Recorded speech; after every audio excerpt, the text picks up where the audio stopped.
तो झारखंड में एक बार फिर हेमंत सरकार बनने जा रही है। आपको बता दें, इंडिया गठबंधन ने अभूतपूर्व 2/3 बहुमत से की है जीत हासिल।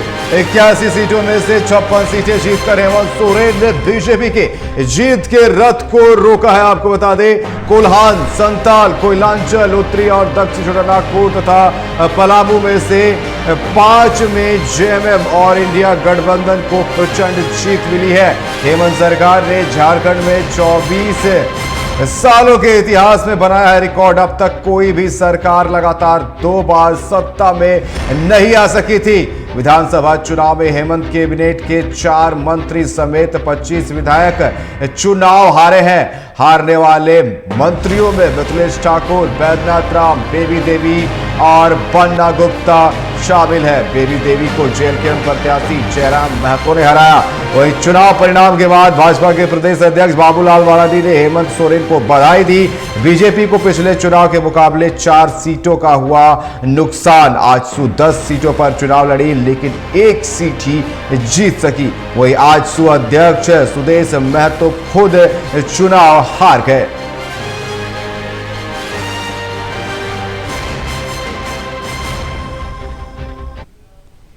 वहीं दूसरी ओर जयराम महतो यानी कि जेएलकेएम ने डुबोई एनडीए की नैया।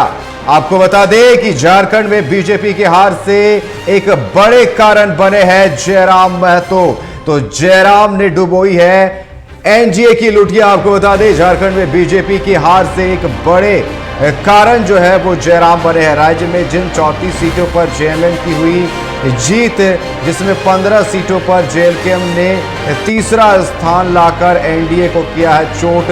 वहीं कांग्रेस की जीत वाली 16 में से 6 सीट पर दिखी जेएलकेएम की धमक। आपको बता दें, सीपीआईएमएल की जीत वाली 2 में से 2 सीटों पर जेएलकेएम ने एनडीए को दिया झटका। एनडीए की जीत वाली 24 सीटों में से 9 सीटों पर जेएलकेएम के प्रत्याशी तीसरे नंबर पर रहे। तो जेएलकेएम ने एनडीए की लुटिया जो है वो डुबा दी। जिस तरीके से जेएलकेएम ने इस विधानसभा चुनाव में प्रदर्शन किया है, अगर हम बात करें सीपीएमआईएल की 2 सीटें जो उन्होंने जीती, अगर हम बात करें निरसा की, हम बात करें सिंदरी की, तो इन दोनों सीटों पर जेएलकेएम जो है तीसरे नंबर पर रही और एनडीए के हार का सबसे बड़ा कारण बनती हुई नजर आई।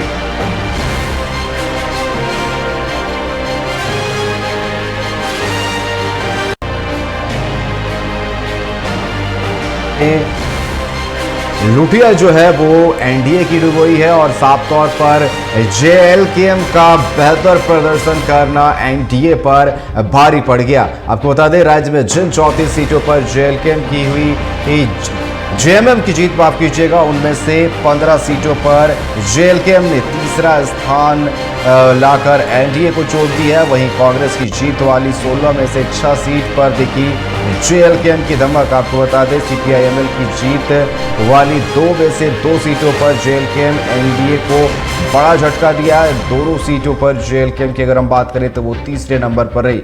वहीं एनडीए की जीत वाली 24 सीटों में से भी 9 सीटों पर जेएलकेएम के प्रत्याशी तीसरे नंबर पर रहे।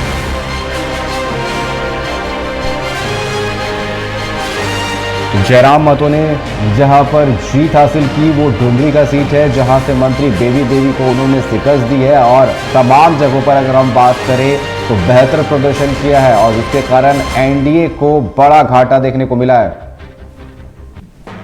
और इस पर अधिक बात करने के लिए हमारे साथ फोन लाइन पर editor in chief Rakesh Kumar ji हमारे साथ जुड़ चुके हैं। राकेश, जिस तरीके से जयराम महतो की पार्टी ने काफी बेहतर प्रदर्शन किया और इस बेहतर प्रदर्शन के कारण एनडीए की जो है वो लुटिया जो है डुबो दी, अगर हम कह सकते हैं कि जेएलकेएम ने जिस तरीके से जो आंकड़े सामने आ रही है, 34 सीटों पर जेएमएम की जीत हुई, उनमें से 15 सीटों पर जेएलकेएम ने तीसरा स्थान जो है स्थापित किया। साथ ही अगर हम सीपीआईएमएल की बात करें तो 2 सीटें उन्होंने जीती, निरसा हो चाहे फिर सिंदरी हो, यहां पर भी जेएलकेएम तीसरे नंबर पर रहा।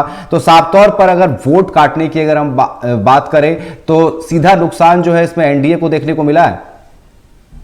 देखिए अनिकेत, पहले भी इस पे चर्चा हो रही है, लगातार ये कहा कि जयराम की पार्टी, जयराम महतो की पार्टी किस तरीके से आगे काम करेगी, किस तरीके से सारी चीजों को लेकर चला जाएगा।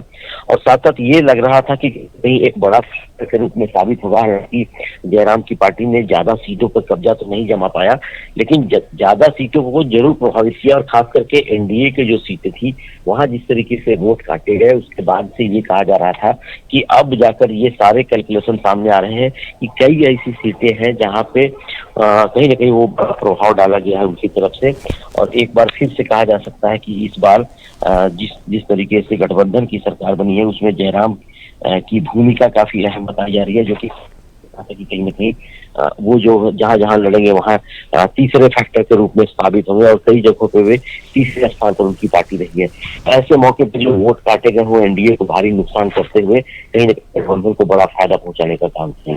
राकेश जी, कह सकते हैं कि अब जयराम महतो के लिए विधानसभा का द्वार खुल चुका है और ये अभी बस ट्रेलर है जेलकेम की। अगर बात करें, अब 5 साल देखने वाली बात होगी कि जिन मुद्दों को लेकर के जयराम महतो ने ये पार्टी बनाई थी उन मुद्दों को विधानसभा में उठाते हैं कि नहीं, और अगर उन मुद्दों को उठाते हैं तो फिर अगला चुनाव जब 5 साल के बाद होगा तो हम जिस तरीके से लगातार बात कर रहे हैं कि जेलकेम जो है एक बड़ी पार्टी उभर कर सामने आएगी और एक एक्स फैक्टर के तौर पर देखी जाएगी अगले विधानसभा चुनाव में। देखिए, जाहिर सी बात है, झारखंड में अमूमन कहा जाता था कि क्षेत्रीय दलों की भूमिका काफी अहम मानी जाती रही है। आपने देखा होगा कि आजसू की भूमिका काफी पहले मानी जाती थी कि जिस तरीके से वो लगातार कहीं न कहीं प्रभाव डालता था सरकार बनाने को लेकर के। और उसके बाद से जेएमएम एक बड़ी पार्टी के रूप में लगातार रही है यहाँ पे, और जब जब उनकी बेहतर स्थिति हुई तब तक वो सरकार बनाने के करीब पहुंचते नजर आए हैं।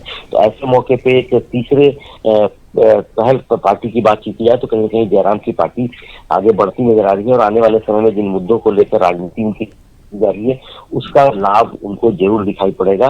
और एक बार फिर से कहा जा सकता है कि नए क्षेत्रीय दलों के रूप में अगर बातचीत की जाए तो उभरता हुआ क्षेत्रीय दल दिखाई पड़ रहा है और जिन मुद्दों को लेकर वो लड़ाई लड़ने की कोशिश कर रहे हैं उन्हीं मुद्दों को लेकर राज्य का गठन किया गया था। तो ऐसे में उनकी भूमिका काफी अहम मानी जाएगी जब माना जाएगा कि उनकी उपस्थिति जब विधानसभा के अंदर होगी तो मुद्दों को लेकर क्या बातचीत करते हैं, कि मुद्दों को लेकर किस तरीके से सरकार से सवाल करते हैं, या फिर मुद्दों को लेकर अगर सरकार में है तो किस तरीके की परिस्थितियां बनाने के सामने ला पाते हैं। तो ये सारे फैक्टर काम करेंगे और हो सकता है कि आने वाले समय में जब अगला चुनाव होगा तो एक बड़ी पार्टी के रूप में उनको भी देखा जाएगा। जी राकेश जी, आपका बहुत बहुत धन्यवाद हमारे साथ जुड़ने के लिए और तमाम जानकारी देने के लिए।